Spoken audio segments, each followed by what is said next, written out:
Radio সুন্দরবনের তরফ থেকে আপনাদের স্বাগতম। আর অবশ্যই সামনেই টুসু উৎসব। এই উৎসব উপলক্ষে আপনি বিশেষ কিছু যদি বলেন, আর আদিবাসী উৎসবের এক বিশেষ অনুষ্ঠানে উপস্থিত হয়েছেন। দেখো একটা কথা বলি যে টুসু উৎসব আমরা যেখানে থাকি, আমার যেখানে জন্ম, আমি ছোটোবেলার থেকেই দেখি আমার চারপাশে প্রচুর আদিবাসী ভাইয়েরা আছে, তাদের পাড়া আছে, গ্রাম আছে। আমরা ছোটোবেলায় দেখতাম পৌষ মাসের শেষে এই টুসু একটা উৎসব চালু হতো আদিবাসী ভাইদের গ্রামে, তাদের পাড়াতে। 2-3 দিন ধরে এই উৎসব চলতো 24 ঘন্টা ধরে। সকালবেলা যখন ঘুম থেকে উঠছি তখন দেখি টুসুর গান চলছে, রাত 12টা-1টায় যখন শুতে যাই তখনও দেখি টুসুর গান চলছে।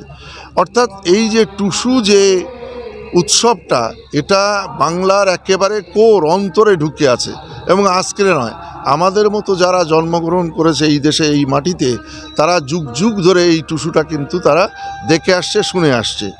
আমি যখন প্রাপ্তবয়স্ক হই, যখন রাজনীতিতে আসি, তখন আমারই রাজনৈতিক একজন অভিভাবক সাধনদা, তিনি এইগুলো খুব তার একটা উৎসাহ ছিল।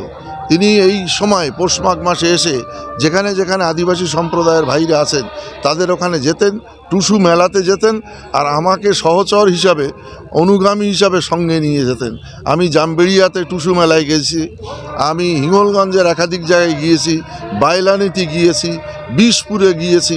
বড় বড় টুসু মেলা হতো, সারা রাত ধরে টুসু মেলা হতো, সেখানে নানা রকম ব্যবস্থাপনা থাকতো। ফলে এই যে টুসু কালচার, যেটা টুসু মেলা, যেটা বা টুসু যে উৎসব, এটা বাঙালির একটা উৎসব। এবং সত্যি কথায় এইখানে যে শুধু আদিবাসী সম্প্রদায়ের মানুষরা উপভোগ করে তা নয়, তার চারপাশে বিভিন্ন সম্প্রদায়ের যে মানুষ আছে তারাও কিন্তু এটা উপভোগ করে। এবং সময়ের সঙ্গে সঙ্গে আজকে আমাদের যত বড়ই উৎসব হোক না কেন, সরকারি উৎসব, বেসরকারি উৎসব হোক, আমরা সেখানেই কিন্তু এই আদিবাসী নাচ, অর্থাৎ সেই টুসুর নাচ, সেই টুসুর গান, সেগুলো কিন্তু মডার্নাইজ আকারে আমরা এখন দেখতে পাচ্ছি। গ্রাম্য টুসু উৎসব উৎসাহ করার জন্য আর বিশেষ কিছু কি বলবেন? বিশেষ দেখো, অলরেডি আমাদের রাজ্যের মুখ্যমন্ত্রী যারা টুসু শিল্পী, লোকসংস্কৃতির শিল্পী, তাদের জন্য ভাতার ব্যবস্থা করেছেন। আমাদের রাজ্যের মুখ্যমন্ত্রী সব সম্প্রদায়ের, সব মানুষের জন্য তার দৃষ্টি আছে।